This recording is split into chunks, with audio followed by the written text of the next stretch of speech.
Hi అండి, welcome back to our channel mom's kitchen recipes. ఈరోజు video ఏంటి అంటే చాలా టేస్టీగా, కొత్తగా అలానే హెల్తీగా కోడిగుడ్డు కూర అయితే చూపించబోతున్నాను.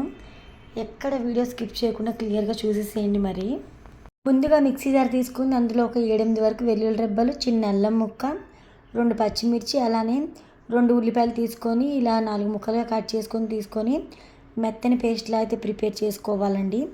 మీకు ఇక్కడ పేస్ట్లా అయితే నలగట్లేదు అని అనుకున్నప్పుడు లైట్గా వాటర్ యాడ్ చేసుకొని గ్రైండ్ చేసుకోవచ్చు. ఇప్పుడు గ్రైండ్ చేసుకున్న పేస్ట్ని పక్కన పెట్టేసి స్టవ్ ఆన్ చేసి స్టవ్ మీద ప్యాన్ పెట్టేయాలి. ఒక 3 టేబుల్ స్పూన్ల ఆయిల్ అయితే పోసుకొని ఆయిల్ వేడైన తర్వాత 1/2 టేబుల్ స్పూన్ వరకు జీలకర్ర అయితే వేసుకోవాలండి. జీలకర్ర వేగిన తర్వాత 2 లేదా 3 ఉల్లిపాయలు తీసుకొని సన్నని ముక్కలుగా కట్ చేసుకుని వేసుకొని ఉల్లిపాయలు కలర్ చేంజ్ అయ్యేంత వరకు ఫ్రై చేసుకొని తీసుకోవాలి. అలానే కరివేపాకు కూడా వేసేసుకోవాలి. 1 లేదా 2 టమాటాలు తీసుకొని సన్నని ముక్కలుగా కట్ చేసుకొని వేసుకోవాలండి. వేసుకొని టమాటోలు చక్కగా మగ్గేలాగా ఈ విధంగా కలుపుకుంటూ ఫ్రై చేసుకోవాలి. ఇక్కడ మనమైతే పేస్ట్ అయితే యాడ్ చేసేసుకోవాలండి. ముందుగా మనం ప్రిపేర్ చేసి పెట్టుకున్న ఆనియన్ పేస్ట్ అయితే యాడ్ చేసేసుకొని పచ్చివాసన అంతా పోయేంత వరకు మంటని మీడియం ఫ్లేమ్లో అడ్జస్ట్ చేసుకొని ఈ విధంగా కలుపుకుంటూ ఫ్రై చేసుకోవాలండి. అడుగు మాడకుండా చూసుకుంటూ ఈ విధంగా కలుపుకుంటూ ఫ్రై చేసుకోవడమే. మనం ఇలా ఫ్రై చేస్తూ ఉండగా కాసేపటికి కంప్లీట్గా రంగు అయితే మారిపోతుంది. బ్రౌన్ కలర్ వచ్చేస్తుంది. ఇక్కడ వీడియోలో చూస్తున్నారు కదా, లైట్ బ్రౌన్ కలర్లో అయితే మారిపోతుంది అనమాట. ఇక్కడ గ్రేవీ అయితే అంతవరకు ఫ్రై చేసుకుంటూ సరిపోతుందండి.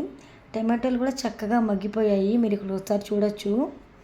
1/2 టేబుల్ స్పూన్ వరకు పసుపు వేసుకొని అలానే 3 టేబుల్ స్పూన్ వరకు అయితే కారం అయితే వేసేసుకొని, కారం ఎక్కువ తినే వాళ్ళు ఎక్కువ, తక్కువ తినే వాళ్ళు తక్కువ చూసుకొని వేసుకోండి.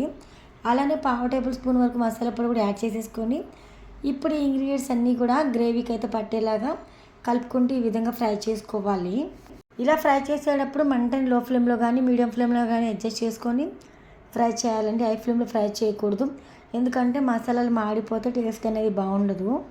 ఇలా ఫ్రై చేసుకున్న తర్వాత గ్రేవీకి సరిపడే వాటర్ అయితే యాడ్ చేసేసుకోవాలి. నేను ఇక్కడ గ్లాస్ వాటర్ అయితే యాడ్ చేసేస్తున్నానండి. మనం ఇక్కడ గ్రేవీకి సరిపడే వాటర్ అయితే యాడ్ చేసేసుకున్నాం కదా. ఇప్పుడు మంటని హై ఫ్లేమ్లో పెట్టేసి గ్రేవీ కాస్త చిక్కబడేలాగా అయితే ఉడికించుకోవాలి. ఇలా ఉడికించుకునే టైంలోనే ఇంకొక చిన్న ప్రాసెస్ ఉంది, చెప్తాను చూడండి. ఒక పక్క పొయ్యి మీద అయితే గ్రేవీ అయితే చక్కగా బాయిల్ అవుతూ ఉంటుంది. ఇంకో పక్క మనం అయితే చిన్న మిక్సింగ్ బౌల్ అయితే తీసేసుకొని అందులో స్పూన్ అయితే శనగపిండి వేసుకొని ఈ విధంగా కొంచెం వాటర్ యాడ్ చేసేసుకొని ఇక్కడైతే పేస్ట్ లాగా అయితే ప్రిపేర్ చేసుకోవాలండి. ఈ పేస్ట్ కాస్త థిక్గానే ప్రిపేర్ చేసుకోవాలి. ఇక్కడ వీడియోలో నేను చూపిస్తున్నాను కదా, ఈ విధంగా ప్రిపేర్ చేసుకుంటే సరిపోతుందండి. ఇప్పుడు ఇలా ప్రిపేర్ చేసుకున్న శనగపిండి మిశ్రమాన్ని ఈ విధంగా కలుపుకుంటూ కర్రీలోకి అయితే యాడ్ చేసేసుకోవాలి. కలుపుకుండా వేస్తే ఉండగట్టే అవకాశం ఉంటుంది కాబట్టి కలుపుకుంటూ అయితే శనగపిండి బ్యాటర్ని అయితే ఈ విధంగా అయితే కర్రీలోకి యాడ్ చేసిన తర్వాత మనం ఇక్కడ గమనిస్తే కనుక కర్రీ అనేది వితిన్ సెకండ్స్లోనే థిక్ అయిపోతుంది, చిక్కబడిపోతుంది అనమాట. ఇప్పుడు కర్రీ అనేది చిక్కబడింది కదా, ఇలాంటి టైంలో ఎగ్స్ అయితే వేసుకోవాలి. నేను ఇక్కడైతే ఎగ్స్ 2 సగాలుగా ఈ విధంగా కట్ చేసుకొని వేసుకున్నాను. మీరు కావాలంటే నార్మల్గా కూడా ఎగ్స్ వేసేసుకోవచ్చు, మీ ఇష్టం అది. ఎగ్స్ వేసుకున్న తర్వాత లైట్గా కలుపుకొని మనం ఇక్కడ మూత పెట్టేసి ఒక 3 లేదా 4 నిమిషాల వరకు మంటని మీడియం ఫ్లేమ్లో అడ్జస్ట్ చేసుకొని ఉడకనివ్వాలండి. ఆ తర్వాత కర్రీ అనేది చాలా టేస్టీగా అయితే ప్రిపేర్ అయిపోతుంది. వేడివేడి అన్నంలోకి చాలా బాగుంటుంది. ఇంకా రోటీస్లోకి అయితే సూపర్గా ఉంటుందండి.